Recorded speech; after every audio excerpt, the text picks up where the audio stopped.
Hi everyone. Today I'm going to talk to you a bit about children's play, playing with toys, and why that is really, really important to their overall development, but in particular to their speech and language development. So play with toys is going to really develop a whole host of skills. It will help to develop your child's speech and language skills. It will help to develop their fine motor skills. It's good for their problem solving skills. It's good for their creativity and imagination. It's good for even social skills, so if a child is learning to play with you, that is going to help them know how to play with their friends. Okay, and how do children learn to build friendships? They do it through play, through lots of games. So the more you can work on play with your child, playing with toys and any kind of games, you're really going to help your child out in the long run. Other things that play helps us, particularly pretend play, is fantastic, because if you think about pretend play, you have to take on sometimes a role of another character.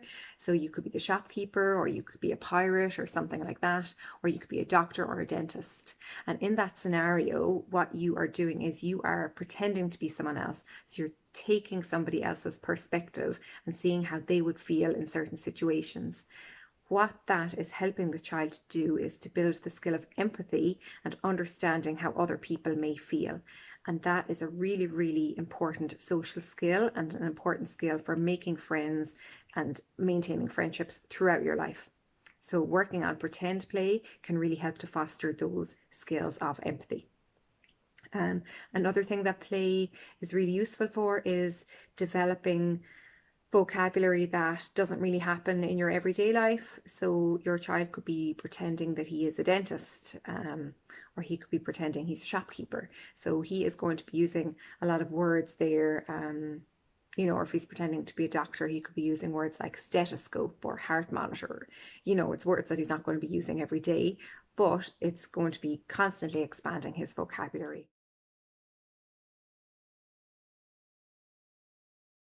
You're thinking now about the kind of toys that you want to buy your children for Christmas, and you want some of those toys to be helpful for their speech and language development. The kind of toys I would be advising you to get would be more your traditional kind of toys. All right, so your traditional kind of toys to me would be things like tea sets, toy vehicles and little garage sets, teddies, dolls, blocks, shape sorters, other things I've written down here, costumes, kind of fancy dress stuff. Now, look, that doesn't have to be expensive stuff. I mean, by costumes, it could be the most basic thing that you would get in €2 shop or deals. It doesn't have to be fancy or cost you a fortune. Things like puppets can be nice, toy food. I also love Mr. Potato Head. He's a favorite of mine in the clinic. I love the little wooden boards that you can put pieces into. You can get ones that are about different categories like animals, vehicles, general household objects. Okay, so your traditional kind of toys are lovely. The reason being is that you can actually get a nice interaction going between you and your child, with the toy helping you to do that.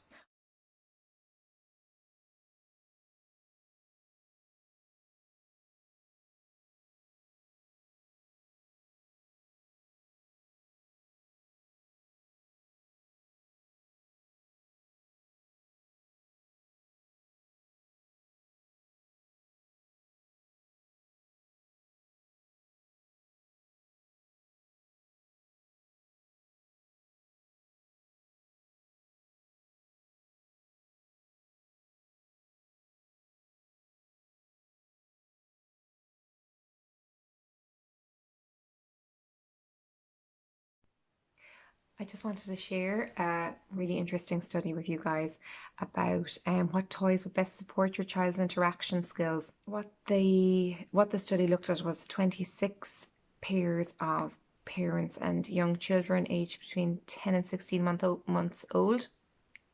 And basically the researchers gave them different types of toy to play with their parents, and they looked at which ones best supported interaction and when were the parents the most responsive to their children during which type of toy play.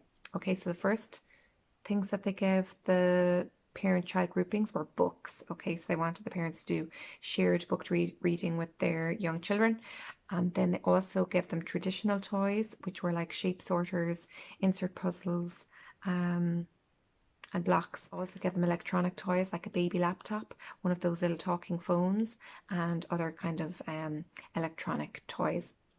And they looked at them playing with those for about 15 minutes each. And then they looked at the results of that study. And what the results showed was that the parents were most responsive and modelled the most language for their children during book reading, shared book reading, okay, with their kids. So this goes to show that book reading, shared book reading, reading aloud is a fantastic thing to do for your children in terms of building an interaction and then modelling language for your child.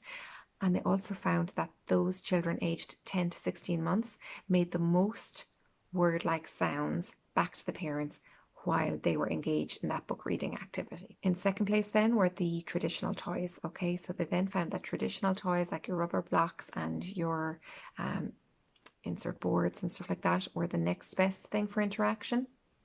And they found actually that the electronic toys fared the worst in terms of developing an interaction between the parents and the children. And they sort of thought that the reason for that maybe is because some of these things are talking toys, they're all consuming for children, so it's harder to model language for them. And I suppose maybe they can, I mean, from my point of view, they tend to soak up a lot of the child's attention, and then you lose that interaction piece with the parent.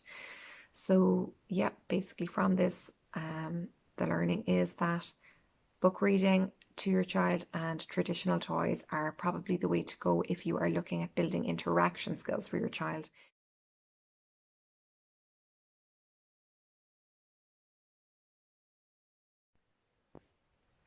Here are some ideas for you to make play with your child more interactive. So the first thing that you can do is to just get right down to your child's level, whether that's on the floor or whether it's at a table with you sitting opposite them. Once you're more or less at an even level, that is great.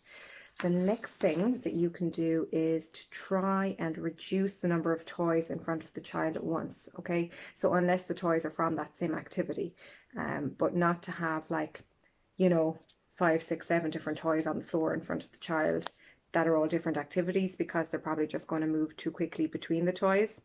So have, you know, if the tea set is there, that's, you know, all belong to the same activity, so that's fine. Okay, so then you want to just see what your child is interested in, and that's going to be the toy you choose to play with. Then you are going to just hang back and see what he does with the toy. So give your child a couple of seconds to get into the play, or even a minute or so to get into the play. And from there, you are going to copy what your child is doing with that toy, once it's a safe thing to do. You know, obviously if it's firing across the room, you're not going to copy that, but copy what the child does. And then you're going to add words to that to explain what the child is doing, if your child isn't putting words in it themselves. Or if your child is saying something about it, you can add on a few more words to what they are saying. If the child says like car drive, you'll say, yeah, the car is driving fast. So you'll extend it a little bit. Or you can add a comment to it. It's driving so fast. Uh-oh, don't crash. Then so keep copying, and every now and again add in a new idea. All right, so if the child is there pretending to drink tea from the cup, then you can come along and you know, drink a cup of tea too, and then maybe stir the tea or pour the tea and say, oh, I'm pouring the tea. Or you could spill the tea and say, uh-oh, I spilled my tea, what'll I do? So you're just adding on 1 or 2 little ideas. Don't add on like heaps and heaps of ideas at once if they're not ready for that, okay? So just take their lead and see how ready they are for you to extend that out a little bit more. Once your child says something, you're just going to respond with interest and with words based on what they've said to build up their language skills. And try not to take over the play, okay? So when you do and say something, then you're going to wait for another couple of seconds and wait for your child to do something or say something, and then you come in again. So really think of it as like nearly a conversation with toys, that you take a turn, they take a turn, and you want this nice back and forth exchange going on to really make the most of it.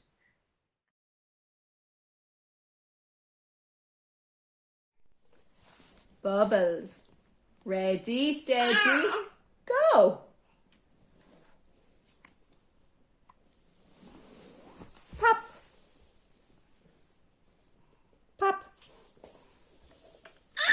Again. Ready, ready, steady. Go.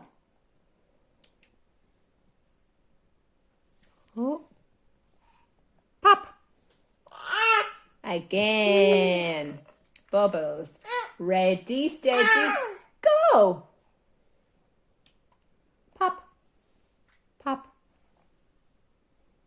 Pop.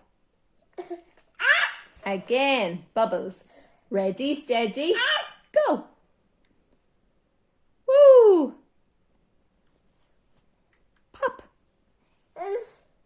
Pop. Yay. Steady. Go. Shake, shake, shake, shake, shake. Shake, shake, shake, shake, shake. Shake, shake, shake. I can do that. I can do shake, shake, shake, shake. Kick. Kick the ball. Yay. Ready, steady, go. Woo. Shake, shake the ball. Ready, steady, go. Wow. Bounce, bounce. Bounce, bounce. Bounce, bounce.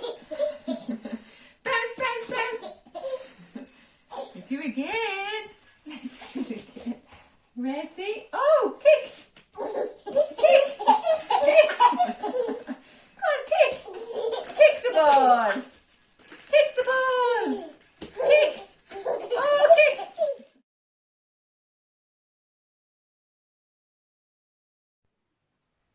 If your child is combining words and they're starting to get interested in pretend play, things that I would recommend would be little things like tea sets here and your teddies and dolls. So what I like to do with the pretend play is you follow their lead and then you start adding in little problems or extra little ideas to that. So say if we're here and the child comes and says, "Teddy, drink," and does that, then I might add something else to that. So I might say, "Oh, pour the tea. Here, Teddy, have a drink." So I've added on another idea there of the pouring of the tea. Or other things I could add on might be, "Oh no, I spilled my tea. What'll I do?"